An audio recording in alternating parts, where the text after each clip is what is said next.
For the 7,000, what made them not to bow their knees? Huh? It was because they feared the Lord.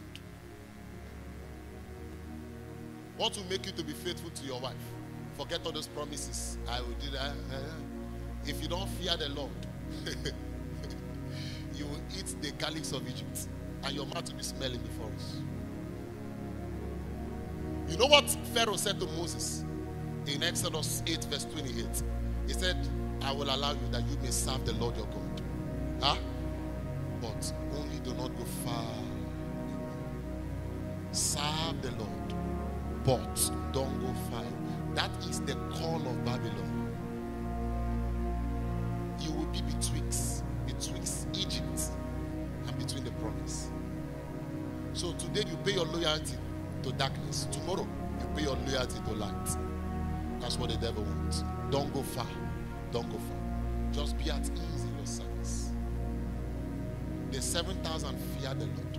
Imagine if Moses listened to the voice of Pharaoh. You know who Pharaoh is I'm talking about here. Pharaoh is a picture of Satan. You know Pharaoh had a crown. Huh? On the crown was a serpent. Are you hearing me? Pharaoh is a picture of Satan. And that voice is still speaking to them. Serve the Lord, but don't go far. Don't go far in consecration. Don't go far. Don't go far. Say to the person by your side, where are the 7,000? Talk to the other person, say, where are the 7,000? There are 3 results of Babylon worship. What it will do is that it will weaken your spiritual authority. Babylon worship will weaken your spiritual authority. The next thing it will do is that it will keep you in captivity. If Israel didn't go far, you think they'll be free from Pharaoh. You think they'll be free from their tax masters. Any day touch Pharaoh for it, Pharaoh will come and carry them again. If they didn't go far. Your spiritual authority will be weakened. You will be in captivity. And the third result of Babylon worship is that a generation will be singing hymns and heading to hell and end in destruction because they didn't fear God. You think Michael was different from Lucifer? Lucifer was decorated according to Ezekiel 28. Michael was also decorated as a prince. They are princes in their realms, but hear me, Michael feared the Lord. Some people say angels, they don't have a mind of their own and all of that, that they are like robots. If they are like robots, why will Lucifer rebel? Why will Lucifer rebel? Just like you have a mind of your own. God gave angels. The angels that decided to be with the Lord now is that they decided to be with him. Anyone that decides not to have the ability to rebel. And the same order, Michael will still cast that one out. If I'm not rightly dividing, after this, come and talk to me according to scriptures. At least I try to study my Bible. So the angels that remained was because they feared the Lord.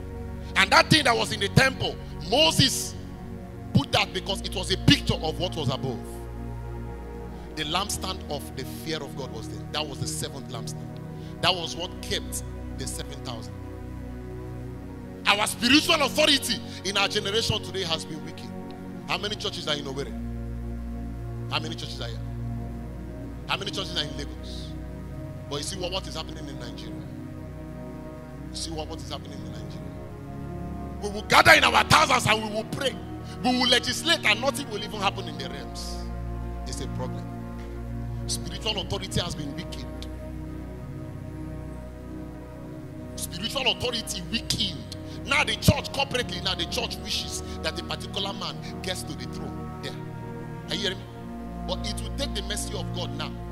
That the mercy of God that it happens. Because our spiritual authority in other things we are seeing, even that of Boko Haram destruction, different things. We pray it is like God does not answer again. That was what made Gideon begin to, where is the God of my fathers? Where be his miracles? Gideon was asking. And God used 300 out of the men of Gideon to chase the army of a nation.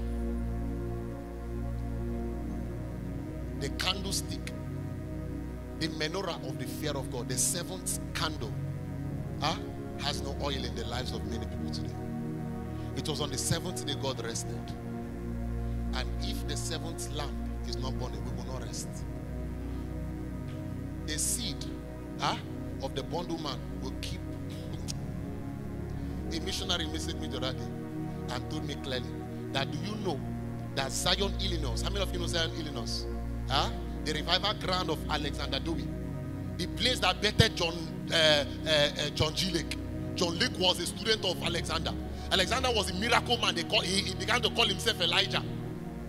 He built a city in America, in Illinois, the city of revival. Every of his followers come and live in that city. Everybody began to live there. You school there. Illinois is like just like Owerri. It's a city in America. But the missionary sent me the message while I was going to Enugu for a program. I said, you know, Illinois has been bought over by Muslims. The city of Zion, they call it Zion City. It has been bought over by Muslims. They are not knocking Alakubali. Go to UK now. Most of the churches there, glorious churches, gigantic cathedrals, they are museums and they are mosques now. Paul's missionary journey in Asia Minor. When you see that the Bible said that they turned Asia upside down, it's not the Asia you know today, it's Asia Minor. And Asia Minor is Turkey as a nation today. Paul's missionary journey, 99% was in Turkey. The church in Laodicea, the church in Smyrna, the church in Philadelphia, the church in Thyatira, the church in Sardis, all 7 churches, they are in one country today called Turkey. Turkey is more Islamic than Saudi Arabia today. Go and find it. After Paul's missionary journey, all that, those guys, they left the substance. They began to chase shadows. They left the temple. They left the holy place. They began to focus on the gates. You know that the difference between focusing in the holy place and focusing on the gates. The gate is the place of visibility. It's a place of beauty. It's a place where you depend on the light of the sun. But the holy place, what gives you light is the menorah. They lost focus. They began to minor in major and major in the minors. And then they didn't know that captivity was coming.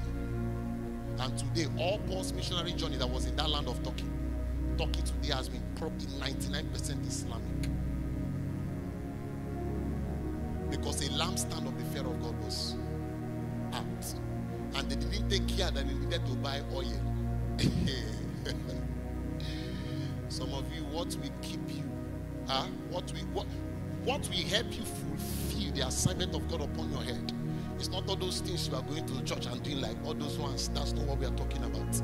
What will preserve your calling? What will preserve your soul is the spirit of the fear of God.